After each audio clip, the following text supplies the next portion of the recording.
Asalaamu calaykum. Waxaa halkan ila jooga Samiir iyo aniga oo ah Abdul ayaa wada daadihinayna barnaamijkan taxanaha ah oo ku saabsan tayada iyo xirfadaha hogaamiyaha laga rabo. Mowduucan maanta waa dood ku saabsan arrintaas tayada iyo xirfadda hogaamiyaha. Marka aan isweydiino su'aal, waa maxay tayada iyo xirfadda hogaamiyaha looga baahan yahay? Waa maxay tayada iyo xirfadaha hogaamiyaha laga rabo inuu haysto?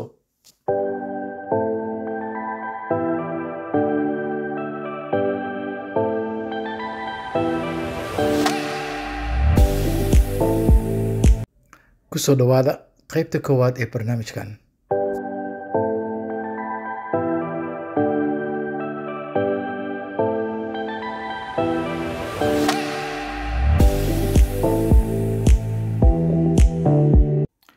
waa tahay cilmi baaristu waxay muujinaysaa in tayada iyo xirfadda ama xirfadaha hogaamiyaha ay ka mid yihiin arrimo dhowr ah. Arrinta ugu horeysa waxay tahay in hogaamiyaha uu lahaadaa aragti fog oo meel dheer ah. Taa waxayna tusaysaa in markaa qofka hogaamiyaha ah dhowr arrimood uu diiradda saaro. Tan ugu horeysa waxa weeye inuu lahaadaa fikrad istaraatiiji ah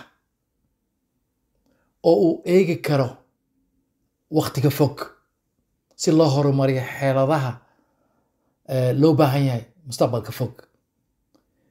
In uu lahaadaa aragti cad taa oo leh soo jiidasho, hagta, dhiirigelisa kooxda. In hogaamiyaha oo uu leeyahay maskax hal abuur leh taa oo dhiirigelinaysa fikradaha cusub iyo kobcinta hal abuurka. Hogaanku waa inuu dhiirigelin lahaadaa, waa inuu ahaadaa tusaale dhiirigeliya, xamaasadna leh oo ilaaliya habdhaqanka wanaagsan. Arrintaa aad iyo aad bay muhiim u tahay. Waa inuu diiradda saaraa mustaqbalka fog, mudnaantana la siiyaa hindisayaasha la jaan qaadaya himilada, kana fogaadaa wixii meel marin haya ama luminahaya arrintaas. Hogaamiyuhu waa inuu la qabsadaa, dabacsanaana lahaadaa, hagaajiyaa xeeladaha hadba sida loo baahdo, uu firfircoonna ahaadaa. Waxaa kaloo loo baahan yahay in uu awoodda siiyaa dadka kale si matalaad guud loo helo oo wax ku oola. Meeshaana ay ka soo caddaataa aaminsanaanta xubnaha kooxaha iyo in la abuuro jawi wada shaqayn guud. Arrimaha aan soo sheegnay oo tayada iyo xirfadaha waa lama huraan, waa lagama maarmaan inuu hogaamiyaha lahaada aragti fog si loogu guuleysto maamulka iyo maareynta mashruucyada iyo hogaaminta ururka.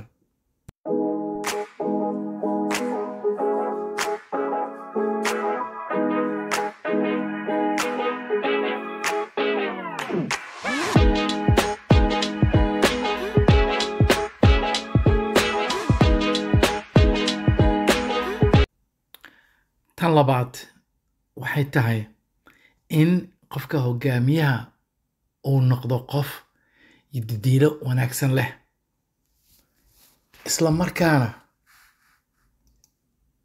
muuqaal wanaagsan bixiya, ilaaliya dabeecad wax dhisaysa oo rajo leh xataa marka ay ku jirto xaalad adag. Hogaamiyuhu waa inuu lahaadaa adkaysi taa oo ku salaysan diirad saaridda xalalka iyo fursadaha soo wajahaya. iyo in oo uu ka soo kabtaa fashilka ama guuldarrada. tan kale waxa weeye in hogaamiyaha uu dhiirigeliyaa xubnaha kooxaha isagoo soo bandhigaya idadiilo iyo rajo wanaag. tan xigta waxa weeye in uu lahaadaa awood uu ku xalliyo mushkilooyinka ama mushkiladaha soo wajahda kooxaha iyo hay-addaba. inuu lahaada habdhaqan wanaagsan oo waxqabad leh, raadiyaa xalka, kana faa'iidaystaa guuldarrooyinka darsiga laga helo. waa in uu hogaamiyuhu ka shaqeeyaa kobcinta niyadda dadka. waa in uu lahaadaa niyad wanaag, abuuraa jawi shaqo oo taageero leh iyadoo loo adeegsanayo isdhexgal wanaagsan. hogaamiyuhu waa inuu lahaadaa aragti isku habaysan, kuna xidhan rajada iyo aragtida ururka ama dadka ama hay-adaha, isagoo xoojinaya yoolalka mustaqbalka fog. waxaa kaloo la rabaa in uu xiriirka iyo isgaarsiinta wanaajiyaa si waxtar loo helo, xiriir waxtar leh, loona kobciyo dhaqanka iyo didiilada wanaagsan iyo wax wada qabsiga. sifooyinka aan soo sheegnay waxay gacan ka geystaan awoodda hogaamiyaha si uu u maareeyo dhibaatooyinka, una dhiirigeliyo kooxaha iyo dadka, loona ilaaliyo jawi shaqo waxtar leh oo wada socod leh oo iswaafajin leh oo xiriir wanaagsan dadkoo dhan ka dhexaysiiya.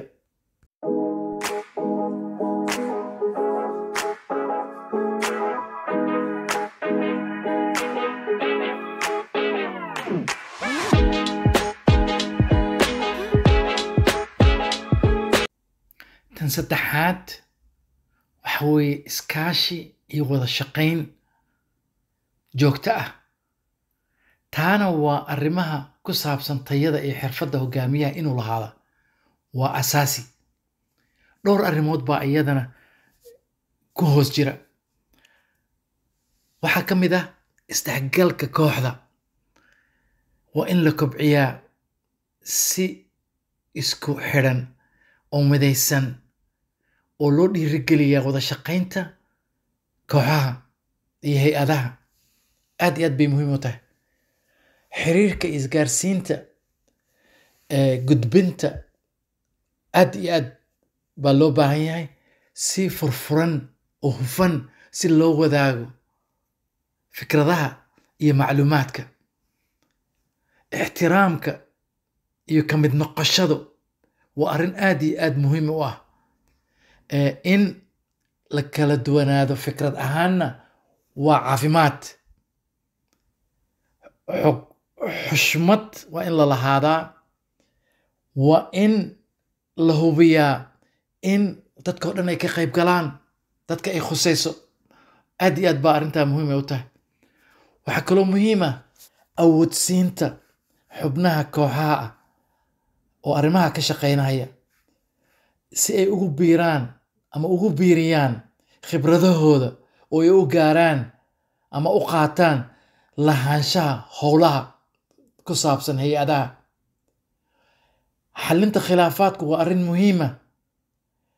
wax ka qabashada khilaafaadka waa arrin wax ku ool ah kana shaqaynaysa horumarinta. wada hadalku waa muhiim si xal guud loo helo. yoolalka ama hadafka in la wadaago arrintaasna waa muhiim si xubnaha ujeedooyinka iyo ujeeddada guud loo gaaro ama guul wada jira loo gaaro dhammaan. isku xirka iyo in shiraako la noqdo shuraakada dibadda iyo tan gudahaba iyo shabakado si aad uga faa'iidaysataan khayraadka ama agabka iyo khibradaha guusha ku saabsan mashruucyada. wada shaqayntu waxay wanaajisaa waxqabadka kooxaha, hay-adaha, waxay kobcisaa hal-abuurnimada, waxayna abuurtaa jawi shaqo wanaagsan oo ku habboon gaarista yoolalka.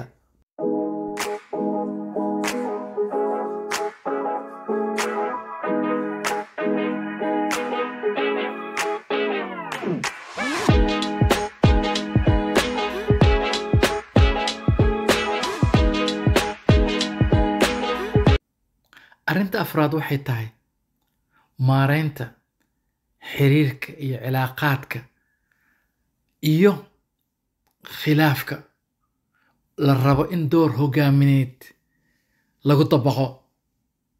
arrintaa waa muhiim. waxaa ku hoos jira dhowr arrimood.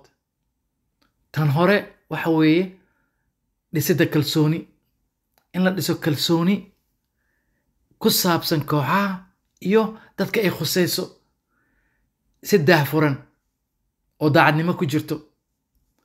tan kale waxay tahay in la qanciyo dadka ama kooxda oo wixii walaac ku saabsan meesha laga saaraa si markaas dadkao dhan hal meel u wada jahistaan.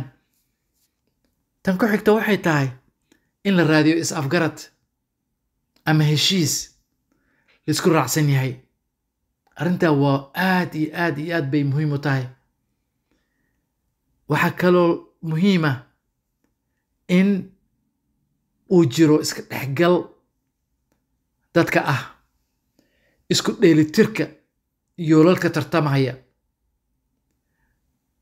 tan ku xigta waxay tahay horumarinta iyo kobcinta shabakadaha shakhsi ahaaneed iyo kuwa xirfadeed intaba. arrintaa waa muhiim.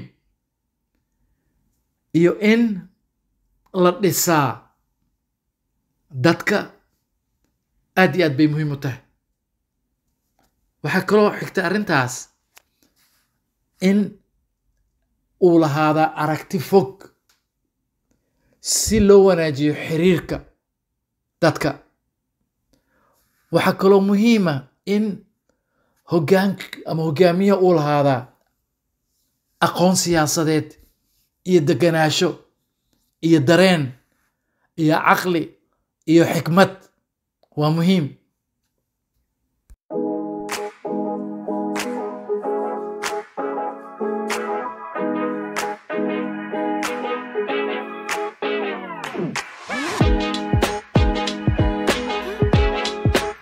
waa tahay waxaan halkan kusoo ganaanudnay qaybtii koowaad ee barnaamijkan. la soco qaybta labaad, halkaas oo aynu ku falanqayn doono xirfadaha iyo tayada ee laga maarmaanka u ah hogaamiyaha waxtarka leh. waxaanu ka hadli doonaa qaybaha dambe haddii alla idmo, si aan kor ugu qaadno fahamka iyo kartidaada hogaamiyo ahaaneed. waad mahadsantihiin dhammaantiin.